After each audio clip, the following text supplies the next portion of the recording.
Okay, this next lecture goes with this handout. It's all about the Americanization of Texas and how the United States came to inhabit Texas and ultimately control it. Okay? So, it's called the Americanization of Texas. That's what it has up above. Alright? So, I used to live in Texas when I was a smaller child, from about the age of 6 months to maybe 9. And I remember living in Texas. Everything's bigger in Texas. Okay, big hair, big land. I also remember there being a bumper sticker that said, "Don't mess with Texas."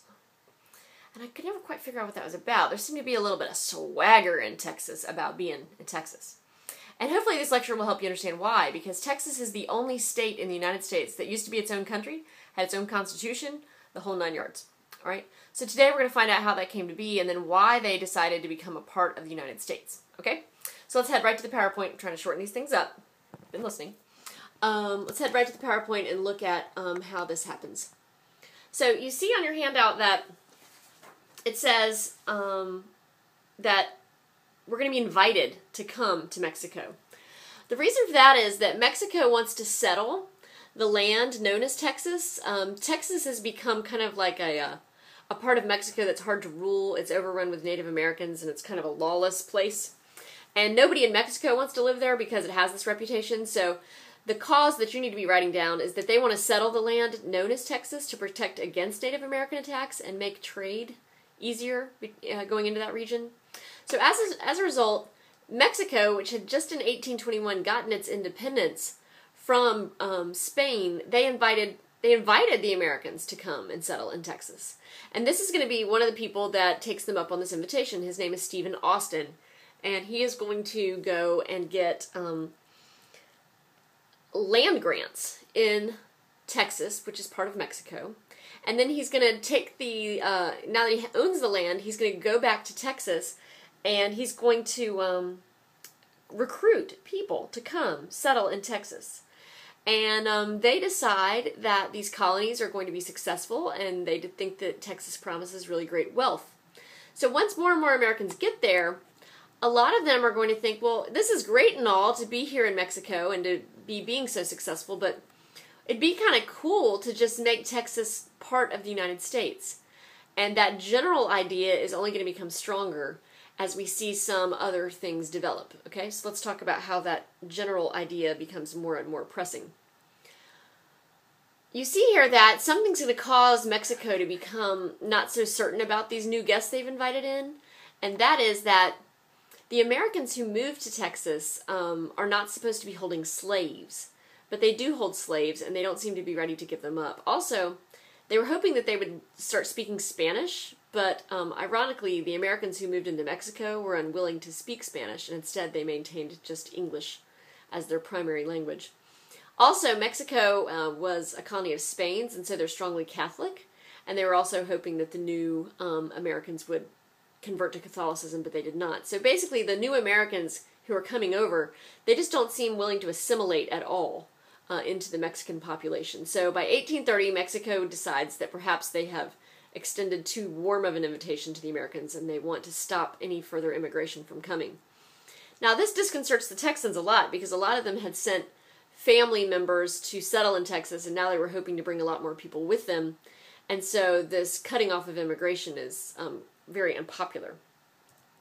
So Stephen Austin goes, this guy here, he goes to meet with Santa Anna, the president of Mexico, and he just suggests that maybe they would like to become like have a little more self-government of their region or become like an autonomous, self-ruling region of Mexico. And Santa Anna decides that this is really revolutionary, and as a result, he arrests Stephen Austin and actually puts him in prison and charges him with trying to start a revolution. So, when Austin finally gets out of prison, he comes back and he declares to the Americans in Texas that there's really no way to solve this problem except to go to war. And so he calls on Texans to arm themselves and get ready to fight for their freedom from the Mexican government.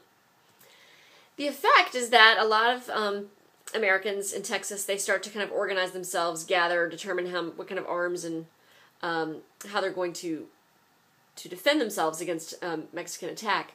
A lot of them moved to this abandoned mission. A mission is a building that had been built by the Catholic Church to convert the natives and kind of oversee the natives. But the mission system had been abandoned, so you had all these buildings that were kind of peppering the landscape. And a bunch of these Texans move into this abandoned mission called the Alamo. And when the Mexican president hears about this, he decides that that is a problem. And so he sends troops who eventually will surround the Americans who are in the Alamo. So the Battle of the Alamo is going to take place in February of 1836. The Texans and the Mexicans are going to clash at the Alamo in a 12-day siege.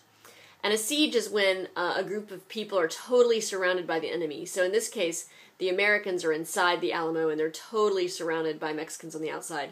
As you can imagine, this is a pretty difficult thing to fight your way out of. And usually everybody in the middle portion doesn't make it out. And that is what happened in the Alamo. So all 187 Americans die in the Alamo. However, before they go down, they killed 1,500 Mexicans. Mexican troops. These include famous Americans like Davy Crockett, kind of an American folk hero, Jim Bowie, the maker of the Bowie knife. So some of our kind of most brave and courageous and famous American frontiersmen died at the Alamo. Note, though, that they take out about 8 Mexican troops before one of them goes down, so not exactly, they certainly didn't go down without a fight. But I always thought, when I lived in Texas, that I always heard the slogan, "Remember the Alamo!"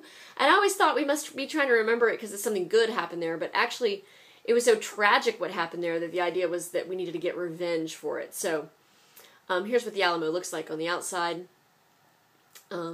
It's still a prominent tourist site in San Antonio. You can still go visit it.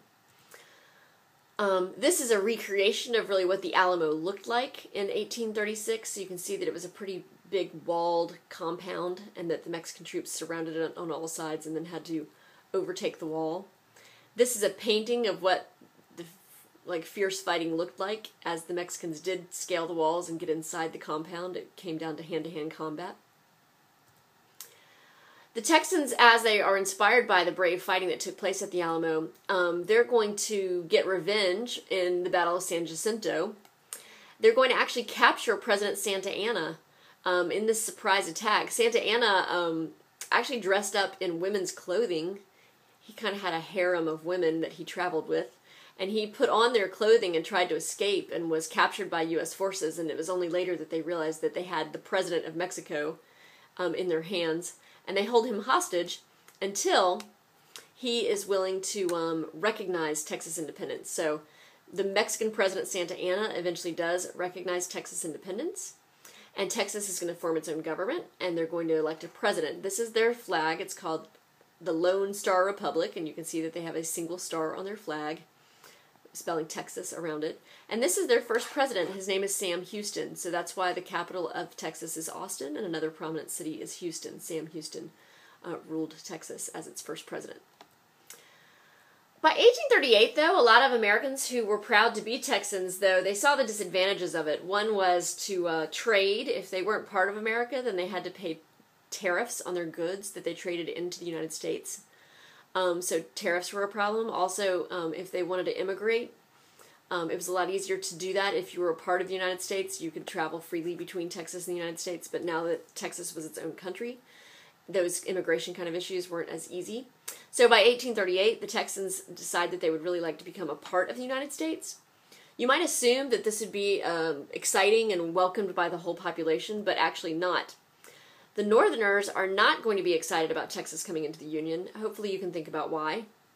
Pause for a minute. Why won't the North want Texas to come into the Union? Oh yeah, Texas is a slave state. And so they don't want to expand slavery in the country. So a big debate breaks out in the United States. Should Texas become a state or not? And we're not really sure how the majority feels about this until this dark horse candidate from North Carolina who's gained fame in Tennessee runs for president. His name is James K. Polk. And he is strongly expansionist. He says we should not only take Texas but also take Oregon to the 54th parallel. And so he is very pro-Texas. And he is elected in 1844. And that tells us that if the majority of the Americans elected James K. Polk, the majority of Americans must want Texas to enter the Union as the 28th state. And so before Polk could even take office, the Republic of Texas is admitted into the Union as our 28th state. And so Texas becomes a part of the United States. This is what Texas looked like. This is the territory of Texas. It looks a little different than it does today, but that's the land that came into the Union. Eventually, the United States and Mexico, while Mexico agrees that we should get Texas, the problem is that Mexico thinks the southern border of Texas is right here, the Nueces River, whereas we claim the southern border of Texas is here, the Rio Grande River. And so this dispute over the southern border of Texas is actually going to lead us to have a war with Mexico called the Mexican War, creatively. And so the Mexican War is going to be fought in 1846 as we square off with the Mexican government about the proper border of Texas. And James K. Polk will be our president through that war, and he's committed to winning it since he is so pro-expansion. Okay? So next we'll be talking about this, which is how the Mexican War is fought and how it proceeds. Okay? So that's how we came to be a part of, how Texas came to be a part of the United States, and how Manifest Destiny, again, howdy there, partner, about how Manifest Destiny comes to exist and it spreads even further. Started out with some trails west, now we got Texas. How do? We sure do. All right, I'll be seeing y'all later. All right, we'll talk about the Mexican War. Bye.